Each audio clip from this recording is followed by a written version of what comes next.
एक बार फिर नमस्कार दोस्तों, कैसे हो? मैं भी एकदम बढ़िया हूँ। और लेसन 2 का एक टॉपिक रह गया था, क्वथनांक में उन्नयन और हिमांक में अवनमन। क्वथनांक में उन्नयन और हिमांक में अवनमन। अनुसंख्यक गुणधर्म 4 होते हैं, आपको पता है। एक, वाष्प दाब में अवनमन मैंने करा दिया। 2, परासरण दाब मैंने करा दिया। क्वथनांक में उन्नयन और हिमांक में अवनमन मैं आपको कराने वाला हूं। तो दोस्तों,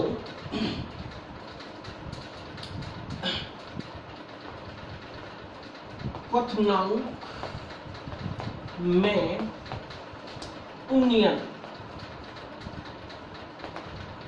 उन्नयन का मतलब होता बेटा वृद्धि। हाइट और डिस्टेंस में आपने पढ़ा था, जब हम छत पे चढ़ करके ऊपर को देखते हैं तो हमारे बीच में उन्नयन कोण बनता है, यानी कि वृद्धि हो रही है। ओके, वृद्धि का मतलब आप समझ गए, उन्नयन। देखिए इसकी परिभाषा क्या है। जब किसी विलायक में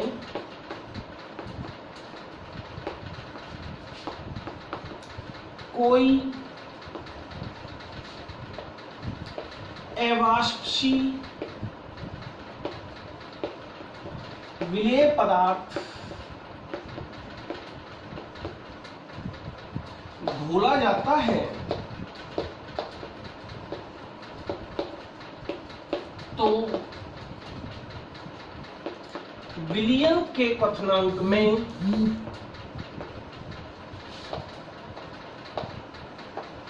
विलयन के क्वथनांक में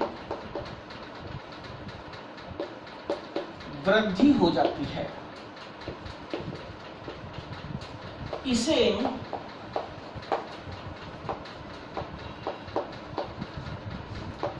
क्वथनांक में उन्नयन कहते हैं। इसे डेल्टा टीबी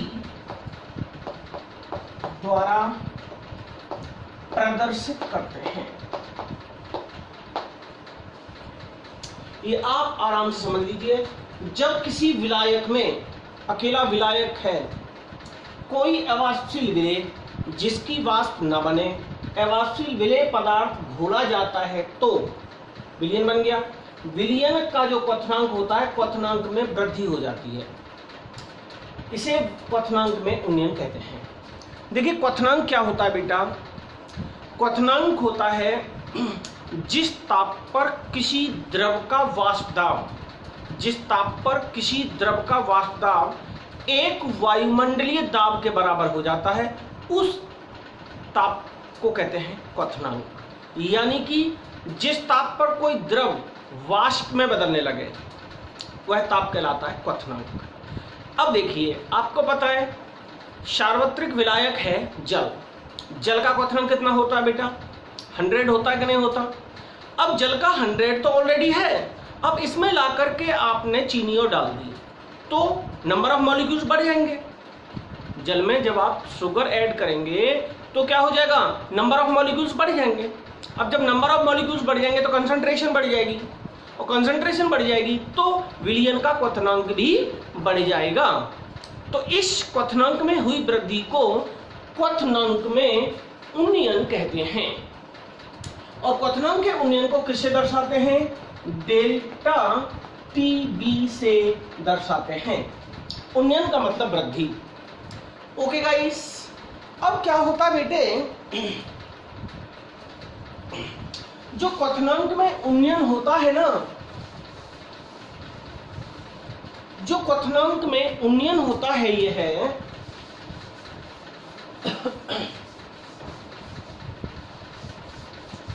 क्वथनांक में जो उन्नयन होता है मोललता के समानुपाती होता है। क्वथनांक में जो उन्नयन होता है किसके समानुपाती होता है? मोललता के समानुपाती होता है।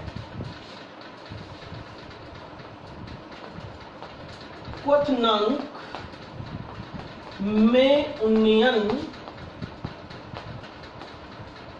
मोललता के समानुपाती होता है। किसके समानुपाती होता है? मोलकता के। क्वथनांक के उन्नयन को कहते थे डेल्टा टीबी, समानुपाती होता है एम के, मोलकता के। जब इस चिन्ह को हटाएंगे तो कांस्टेंट लगा देंगे, या डेल्टा टीबी इज इक्वल केबी गुणा एम। चूंकि एम बराबर मैंने आपको क्या बताया था, एम बराबर बताया था मैंने W upon M into capital W। इस m की वैल्यू को यहां रख दें हम, तो क्या हो जाएगा, डेल्टा टीबी बराबर केबी गुणा स्मॉल w अपॉन m, जो है ना ये एम भी है, विलेय का अनुभार। ये जो सूत्र है आपका क्वथनांक के उन्नयन का सूत्र है, यहाँ kb बराबर है मोलल उन्नयन स्थिरांक। मोलल उन्नयन स्थिरांक है kb बराबर। ओके डियर, अब देखिए ये हमारा, अब इस पर देखिए एक हम क्वेश्चन सिलेक्ट करते हैं क्वथनांक के उन्नयन पर।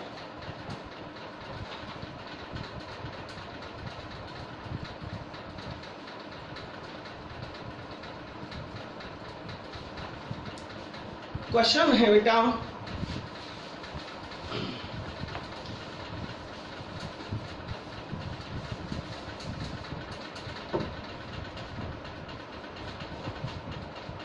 क्वेश्चन है, इसका उदाहरण है बेंजीन का क्वथनांक, बेंजीन का क्वथनांक 353.23 केल्विन है तथा वाष्पशील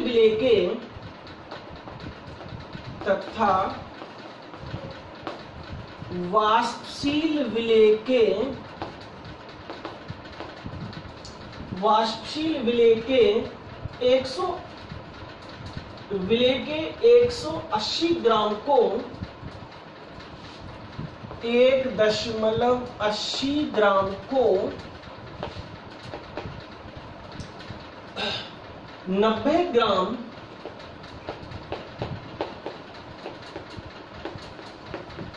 बेंजीन में घोलकर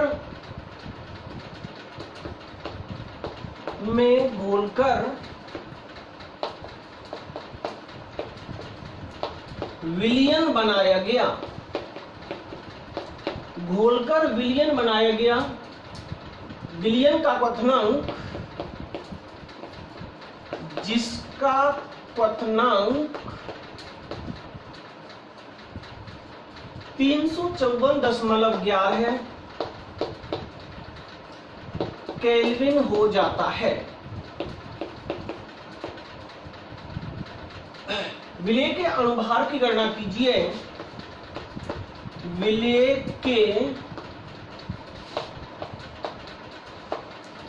अणुभार की गणना कीजिए, और केबी की वैल्यू भी दी हुई होती है।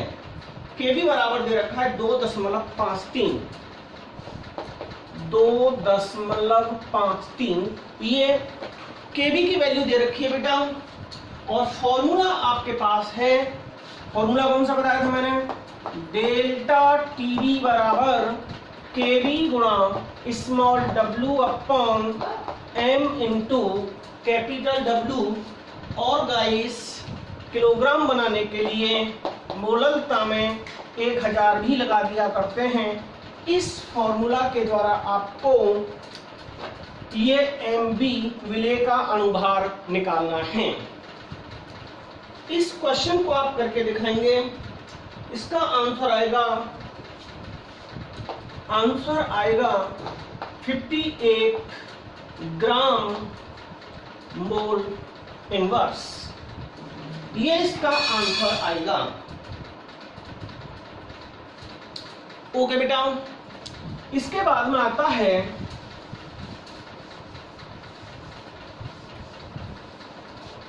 हिमांक में अवनमन। हिमांक में अवनमन। अवनमन कहते हैं कमी को। आपने हाई डिस्टेंस में पढ़ा होगा अवनमन कोण बना। अवनमन मीन्स कमी और उन्नयन मीन्स वृद्धि। ओके बेटा, तो मैं क्या कह रहा था, ये हो गया आपका हिमांक में अवनमन। ठीक है, हिमांक क्या होता है? जिस ताप पर कोई द्रव ठोस में बदल जाता है उस ताप को कहते हैं हिमांक। जिस ताप पर कोई द्रव किस में बदल जाता है? ठोस में बदल जाता है, उस ताप को कहते हैं हिमांक। जैसे जल का हिमांक होता है 0 डिग्री सेल्सियस, 0 पे बर्फ बन जाता है ना पानी, इसे ΔTF से प्रदर्शित करते हैं। ये ΔTF से प्रदर्शित करते हैं जब किसी विलायक में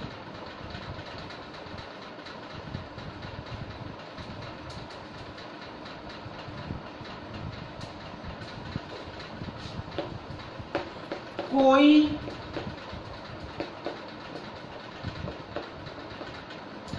अवाष्पशील विलेय पदार्थ घोला जाता है तो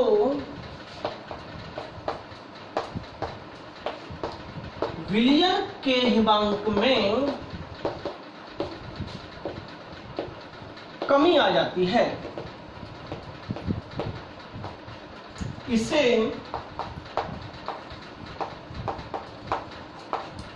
हिमांक में अवनमन कहते हैं। तो बेटा मैं क्या कह रहा था, उसे हिमांक में अवनमन कहते हैं। देखिए उसमें कमी क्यों आ जाती है?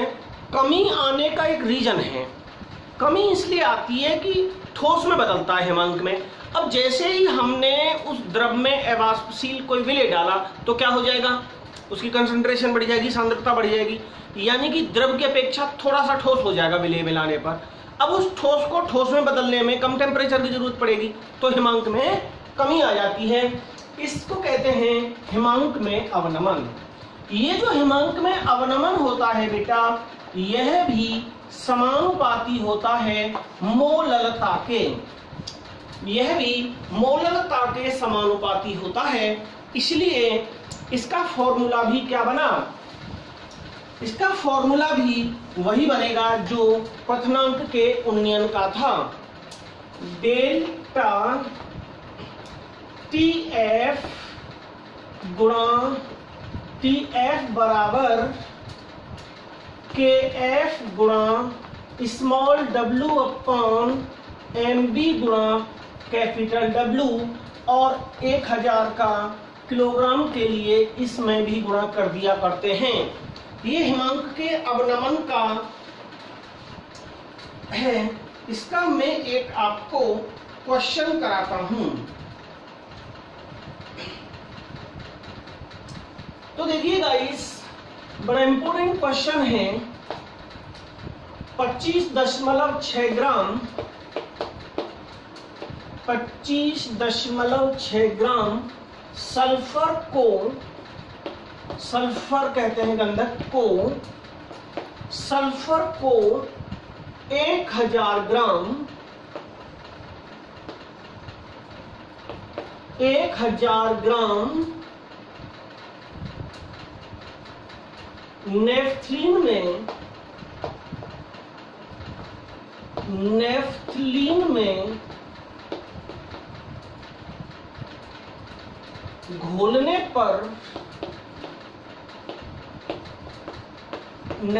में घोलने पर हिमांक में अवनमन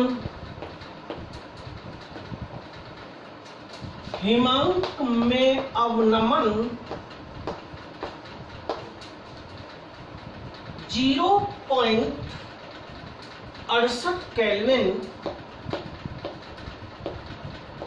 पाया गया।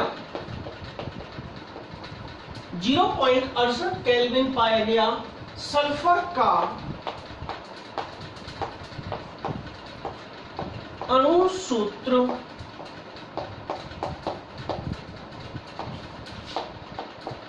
ज्ञात कीजिए। तो बेटा ये इसका क्वेश्चन है और KF का मान दे रखा है, दिया है KF बराबर 6.8 केल्विन किलोग्राम मोल इनवर्स, और वही सूत्र लगेगा जो आपके पास है। अब हम देखते हैं आप इस सवाल को कैसे करते हैं, ये मैं आपको होमवर्क में देता हूं। मुझे आप इसे 100% कल करके दिखाएंगे। देखिए, नो लापरवाही बेटा, अच्छा नहीं लगता आप लापरवाही करते हो। इतने बढ़िया बच्चे होते हुए भी आप लापरवाही करते हो। ऐसे बच्चे बड़े मुश्किल से प्राप्त होते हैं, हड़प्पा की सभ्यता की खुदाई में भी प्राप्त नहीं होते। तो बेटा ये क्वेश्चन आप करके लाएंगे तो याद रखना है, वाष्प दाब में तो अवनमन होता है, क्वथनांक में उन्नयन होता है और हिमांक में भी अवनमन होता है। परासरण दाब में कुछ नहीं होता। तो ये मैंने आपको 4 अणुसंख्यक गुणधर्म पढ़ाए। ओके गाइस, तो इन्हें आप समझ गए होंगे। इसके बाद में आता है असामान्य अणुभार। असामान्य अणुभार, असामान्य अणुभार किसी को कहते हैं असामान्य आणविक द्रव्यमान यदि विलेय को विलायक में घोलने पर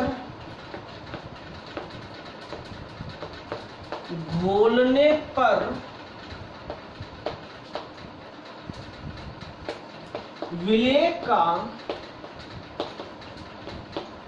संगुणन या वियोजन, संगुणन कहते हैं जुड़ने को और वियोजन कहते हैं टूटने को, संगुणन या वियोजन हो जाता है तो पदार्थ का अणुभार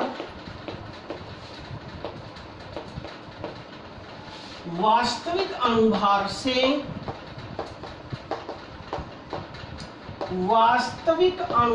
से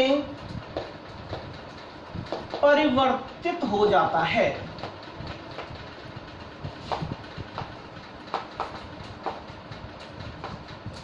इस परिवर्तित अणुभार को, जो बदल गया है, परिवर्तित अणुभार को असामान्य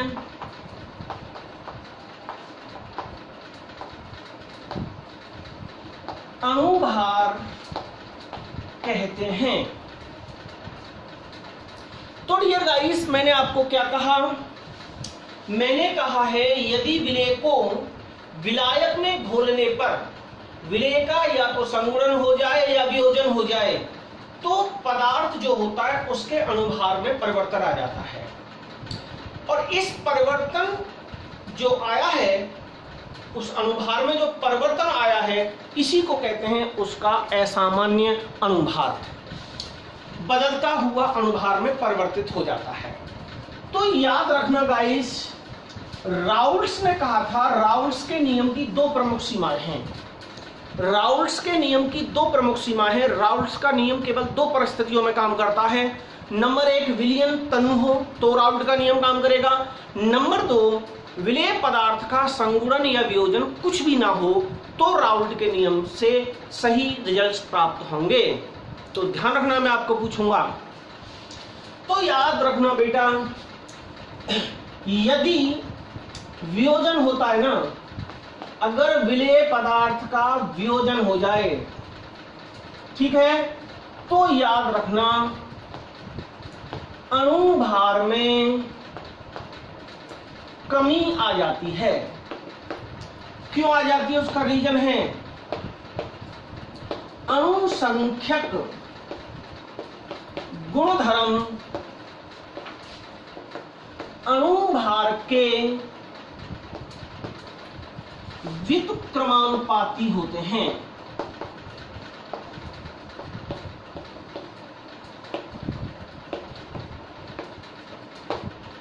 अगर वियोजन होगा तो अणुभार में कमी आ जाएगी। जैसे KCl, KCl का आयनन होगा तो क्या होगा? K पॉजिटिव Cl नेगेटिव बना के नहीं बना, K पॉजिटिव और Cl नेगेटिव बना। तो इसके लिए याद रखना है आपको N का मान 2 हो गया, 1 और 1 2।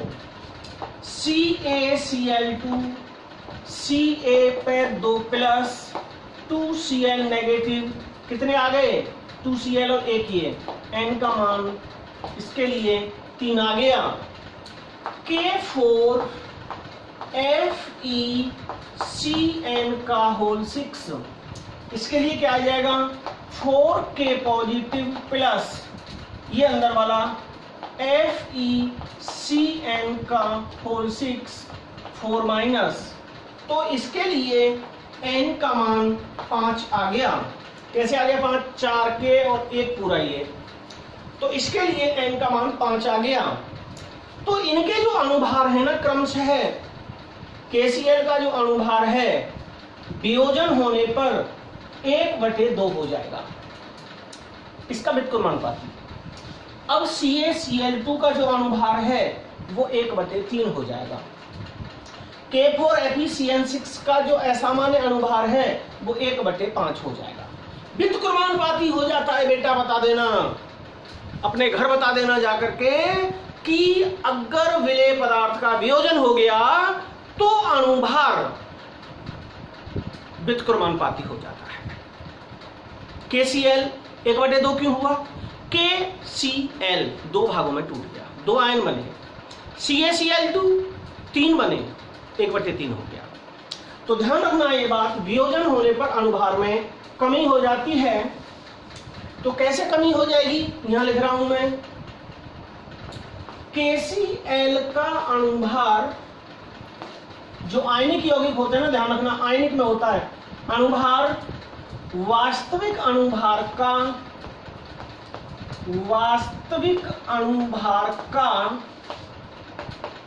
1/2, CaCl2 1/3 व K4 FeCN का होल 6 1/5 हो जाता है, एक दूसरे के व्युत्क्रमानुपाती हो जाएंगे। इसके बाद में आता है संगुणन होने पर क्या होता है। संगुणन अगर हो जाता है तो ध्यान रखना, संगुणन का मतलब है जुड़ना। संगुणन होने पर अणुभार में वृद्धि हो जाती है। जितने भी ऑर्गेनिक एसिड्स होते हैं, कार्बनिक जो होते हैं अम्ल, वे हाइड्रोजन बंध द्वारा संगुणित होकर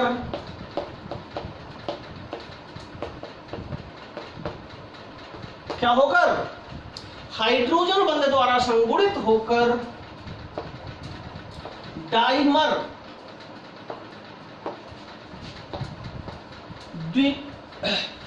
द्विलक बनाते हैं।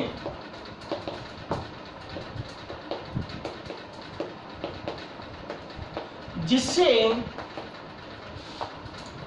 अणुभार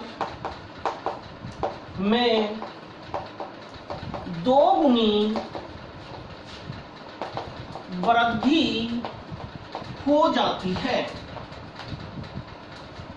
अणुभार में दोगुनी वृद्धि हो जाती है, ये बात आपको याद रखना है। जैसे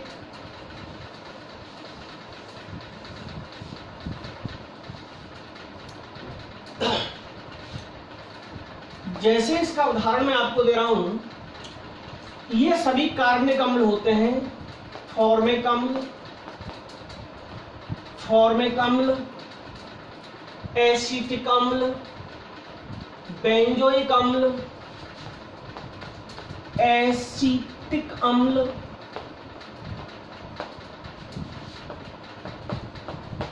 बेंजोइक अम्ल,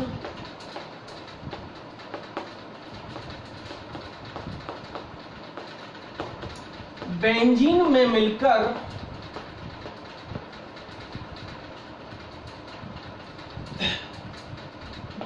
डाइमर बनाते हैं। इसका याद रखना, सभी अम्ल होते हैं। जैसे मैं एक उदाहरण दे रहा हूं आपको, CH3COOH का सूत्र है, एसिटिक अम्ल का सूत्र है। अब देखिए, एसिटिक अम्ल के दो अणु हाइड्रोजन बंध द्वारा जुड़ जाते हैं। डॉट डॉट डॉट, हाइड्रोजन बंध को किसे दर्शाते हैं? डॉटेड लाइन से। H इधर का O, ये C सिंगल बॉन्ड CH3, इधर को double bond O, dot dot dot.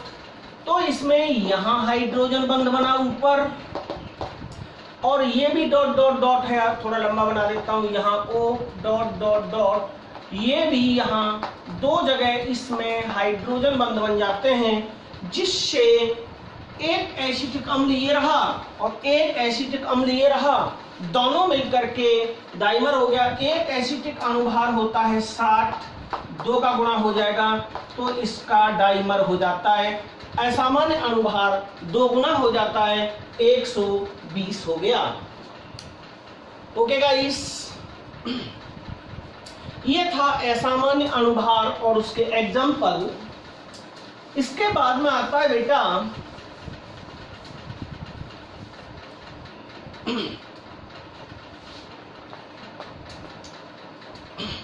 इसके बाद में आता है वान हाफ गुणांक। वही वान हाफ आ गया, वान हाफ गुणांक। कौन सा वान हाफ आ गया? चार्ल्स का जो साला कहा था हमने, याद है आपको? वान हाफ ने इस असामान्य अणुभार की गुत्थी को सुलझाने के लिए एक गुणांक आई, स्मॉल आई, एक गुणांक आई की स्थापना की, जिसके द्वारा बहुत सरलता पूर्वक, देखिए इसने क्या कहा था, असामान्य अणुभार, असामान्य अणुभार को स्पष्ट करने के लिए,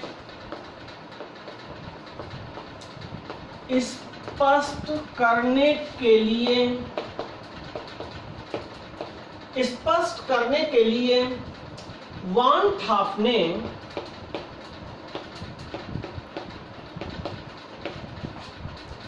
एक गुणांक आई की स्थापना की।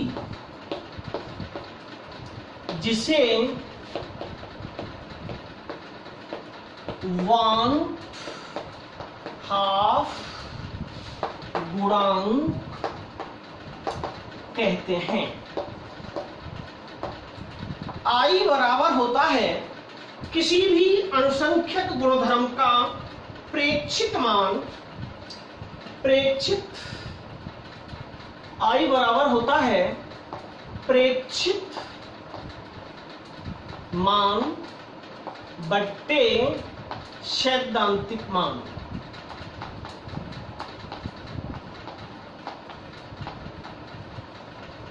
प्रेक्षित मान बटे सैद्धांतिक मान, ये प्रेक्षित मान और सैद्धांतिक मान किसके हैं? याद रखना है अनुसंख्यक गुणधर्म के। अनुसंख्यक गुणधर्म के प्रेक्षित और सैद्धांतिक मान होंगे। तो बेटा यह है 1/2 गुणांक। 1/2 गुणांक की सहायता से अनुसंख्यक गुणधर्मों में निम्न प्रकार से परिवर्तन हुआ। क्या हुआ? विलेय का विलायक में संगुणन या वियोजन होता है।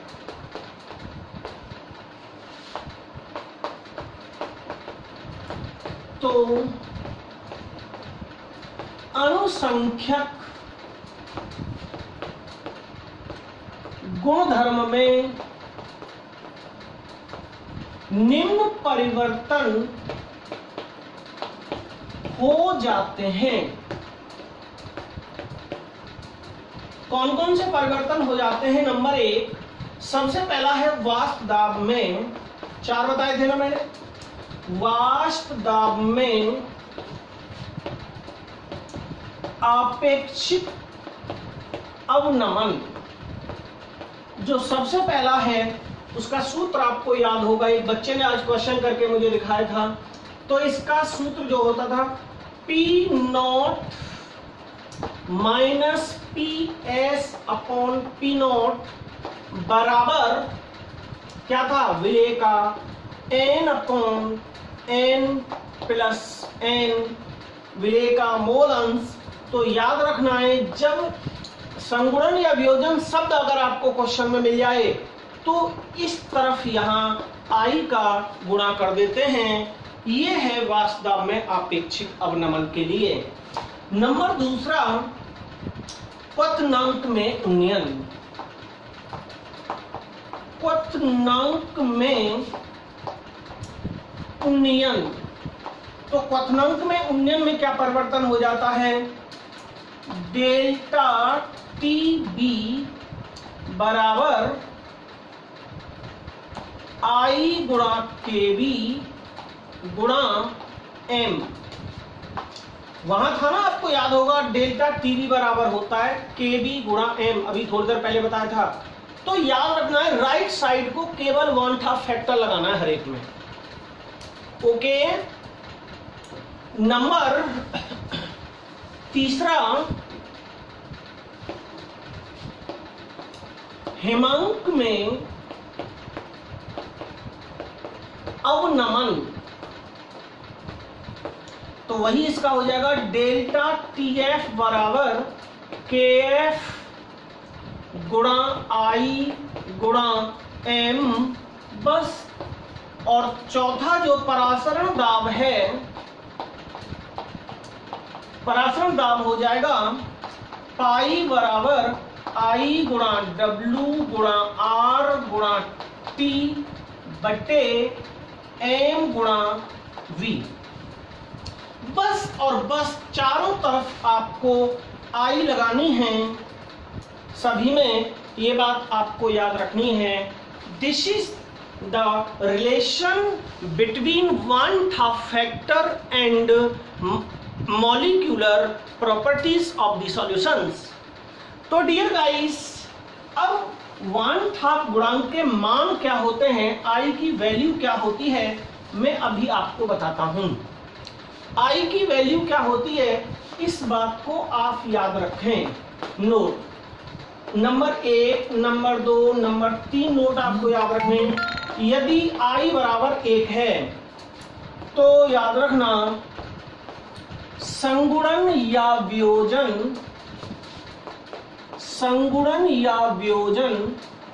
नहीं हो रहा, तो आई का मान 1 लगाएंगे। अगर संगुणन या वियोजन नहीं हो रहा है तो आई की वैल्यू क्या लगाएंगे आप, 1। अगर आई इज ग्रेटर देन 1, आई का मान अगर 1 से अधिक है तो इसका मतलब है कि विलेय का आयनन होता है। तो इसका मतलब है कि विलेय का आयनन हुआ है, विलेय का आयनन।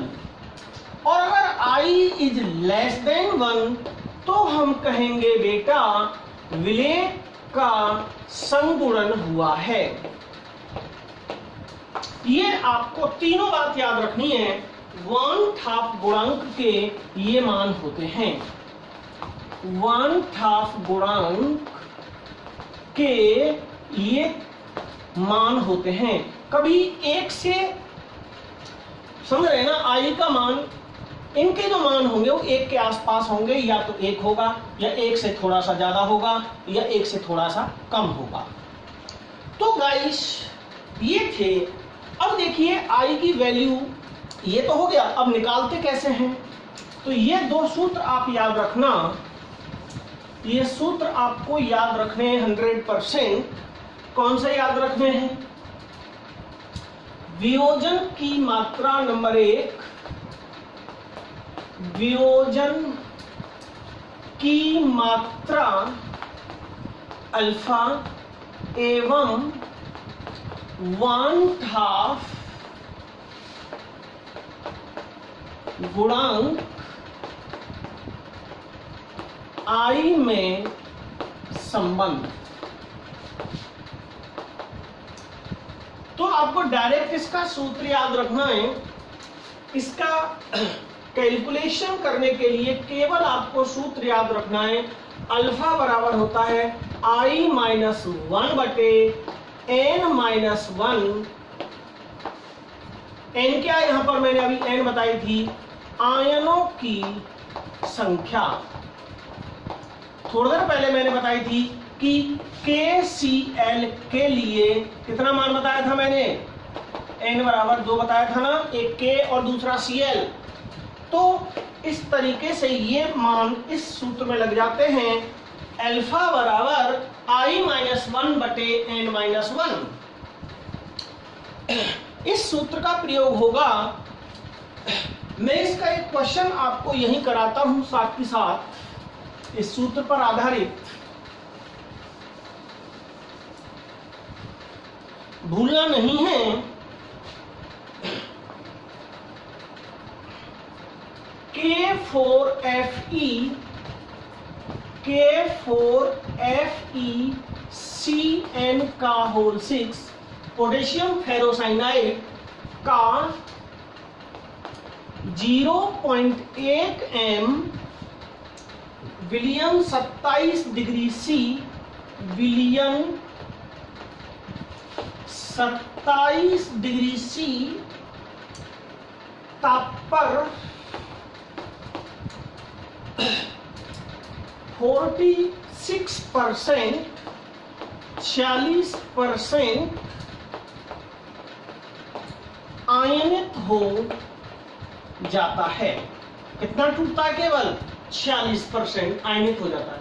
विलियम का परासरण दाब, विलियम का परासरण दाब ज्ञात कीजिए। और क्या कह रहा है, और R का मान आपको पता ही है, 0.0821 पुट करना है। R की वैल्यू इसने दे रखी है। तो याद रखना है बेटा, अगर यहां परसेंटेज दे रखा होता तो परासरण दाब के लिए सूत्र लगाते W गुणा R गुणा T बट्टे M गुणा V। अगर यहां मोलरता दे रखी है तो ये वाला सूत्र लगेगा पाई बराबर CRT। पाई बराबर CRT सूत्र लगेगा। समझ रहे ना बात को। अब क्योंकि यहां क्या हुआ है, आयनन हुआ है, इसलिए इसमें 1/2 गुणांक का यूज भी हो जाएगा, आई और लग जाएगी बस। तो सबसे पहले आपको आई का मान निकालना है। आई का मान निकालना है। आई का मान तो कैसे निकालेंगे, पहले निकाल लेंगे अल्फा बराबर। अल्फा बराबर होती है वियोजित अणु बट्टे कुल अणु। वियोजित अणु बटे कुल अणु। वियोजित अणु कितने हुए हैं 46। जब परसेंट की बात है तो कुल अणु कितने होंगे 46% का मतलब हो गया 46 बटे 100। तो 46 बटे 100 कितना होता है 0.46 हो गया कि नहीं हो गया। 100 का जब भाग देंगे तो अल्फा का मान इतना आ गया। ठीक है गाइस। तो आई बराबर हम ये हम मान लगा देंगे। अब आगे चलता हूं। ये सवाल आपने उतार लिया होगा, यहां तक समझ में आ गया होगा। मैंने अल्फा का मान तक निकाल लिया। देखिए डियर, अब मैं इस मान से आई का मान निकालता हूं। वियोजन की मात्रा के लिए आई बराबर जो होता है वो होता है 1 प्लस अल्फा n माइनस 1 बट्टे 1। अब देखिए इसमें मान लगा दीजिए 1 प्लस कितना आया था आपका 0.46 आया था कि नहीं आया था।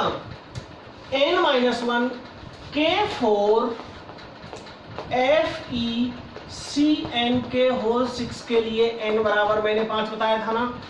एक 4 इसके और एक इसका 5 माइनस 1। इसे सॉल्व कर लीजिए। आई का मान आ जाएगा 2.84। ये आई का मान आ गया। इस मान को अब इस सूत्र में लगा दीजिए। पाई बराबर आई 2.84, सी का मान 0.1, आर का मान 0.0821, टी का मान 300 था शायद 300। इनको हल कर लीजिए 6.98 वायुमंडल, ये इसका आंसर आ जाएगा। समझ में आ गया होगा। उस सूत्र से भी आप मान निकाल सकते थे। अल्फा बराबर था, क्या बताया था मैंने, अल्फा बराबर आई माइनस 1 बट्टे n माइनस 1। इस मान में 0.46 यहां लगा देते, 5 माइनस यहां लगा देते, तो आप इस सूत्र से भी जब मान निकालेंगे तो यही आएगा। आप निकाल के देख लेना। मैंने थोड़ा सा और विस्तृत कर दिया है। अगर वियोजन की मात्रा दे रखी हो तो इस सूत्र के द्वारा भी हम इस सूत्र का और इस सूत्र का दोनों का परस्पर एक दूसरे का सेम संबंध है। इसके बाद में आता है बेटा संगुणन का सवाल।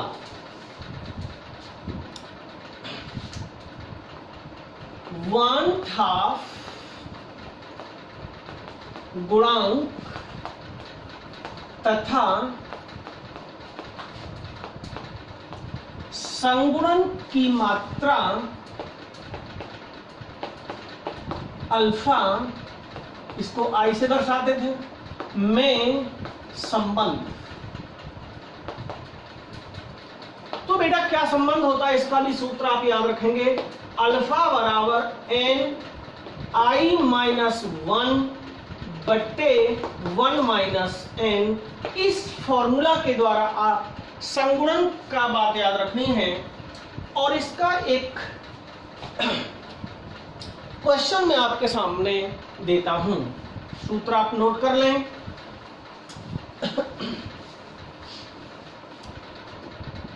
देखिए, जब तक आप लोग मेहनत नहीं करेंगे बेटा कुछ नहीं होगा। 0.3 ग्राम 0.3 ग्राम बेंजोइक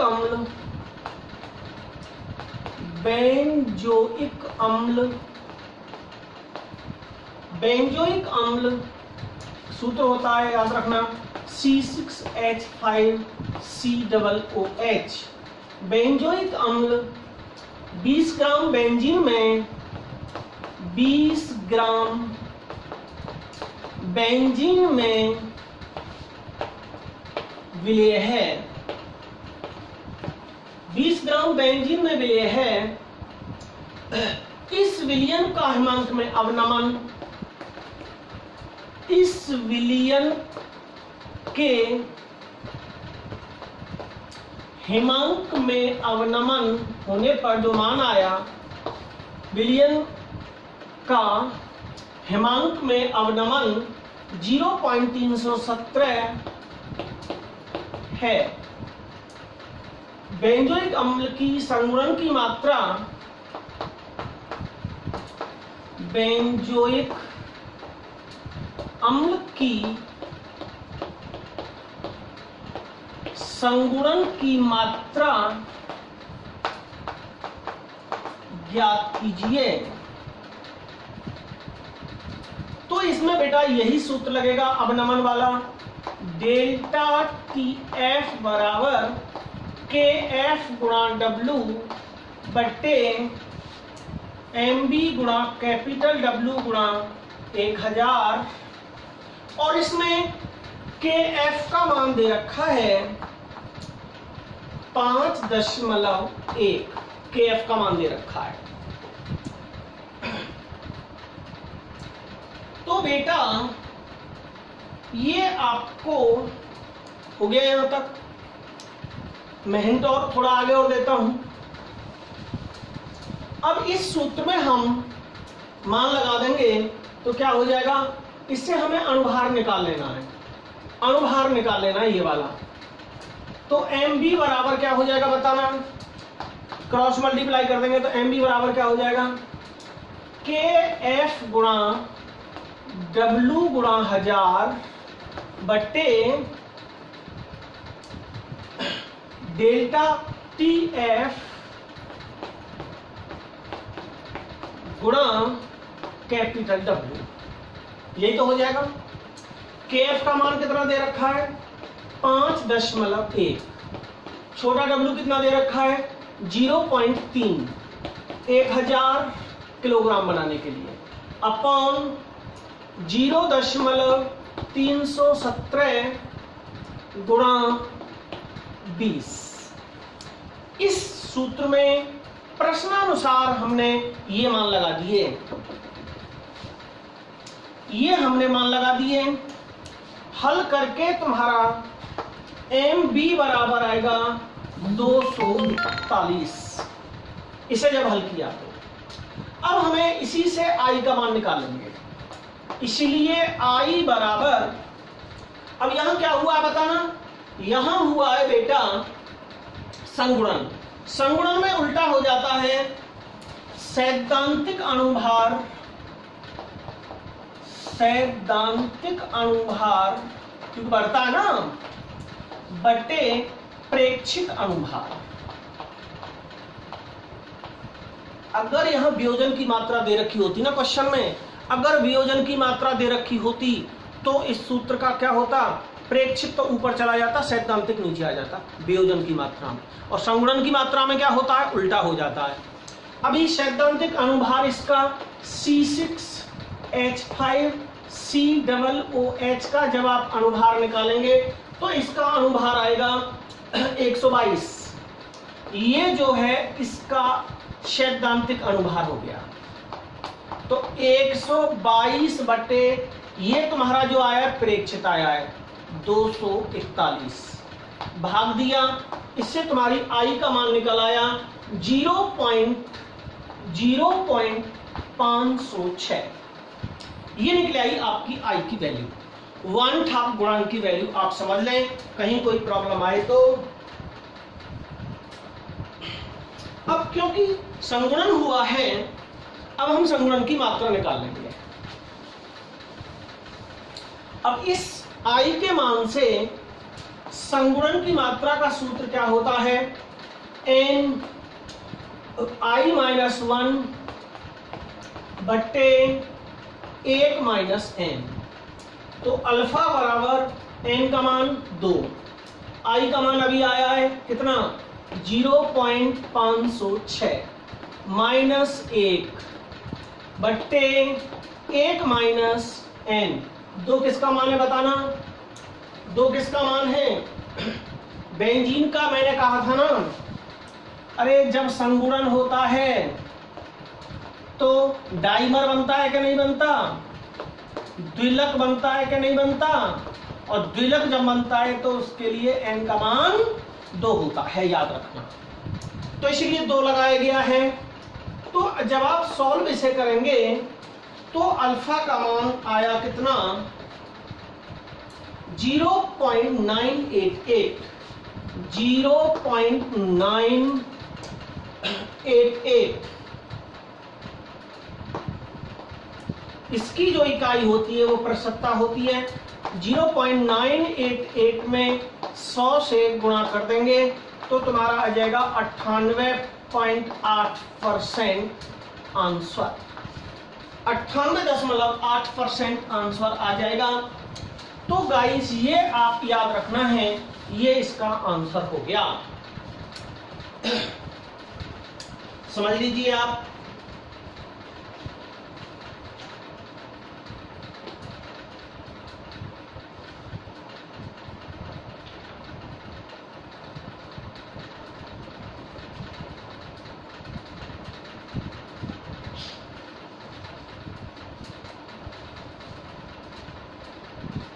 हो गया होगा।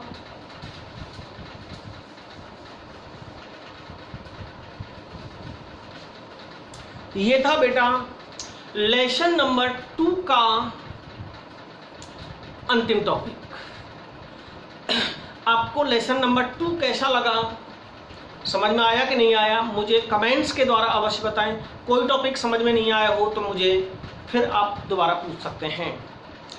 तो बेटा याद रखना है आपको कि मेहनत बहुत बड़ी चीज़ है। आप बार बार मेहनत करेंगे तब जाकर के एक बार समझ में आएगा। बहुत से बच्चे मैं देख रहा हूँ जुलाई का इंतजार कर रहे हैं, बोले अभी तो गर्मियों की छुट्टियां चल रही हैं। बेटा इस बार आपको कोरोना की वजह से पता है सब सेशन डिस्टर्ब हो गया है। आप 12th तो पास कर लेंगे लमसम, हो सकता है सरकार पास कर दे, लेकिन मेडिकल IIT और जो नीट और जो JEE आपके दिमाग में भरा हुआ है ना, तो उसके लिए आपको कठिन परिश्रम करना पड़ेगा। स्टेट बोर्ड से ही काम नहीं चलेगा, बहुत अथक मेहनत करनी पड़ेगी। तो डियर गाइस मेरे साथ आप बने रहिए। नेक्स्ट चैप्टर हमने स्टार्ट कर दिया है, लेसन नंबर 3। अब मैं इन दोनों चैप्टर्स का आपसे टेस्ट दूंगा 1-2 दिन में। लेसन नंबर 1 का और लेसन नंबर 2 का मैं आपको 10 क्वेश्चन दूंगा, आपको बिना नकल के मेहनत से करके दिखाने हैं।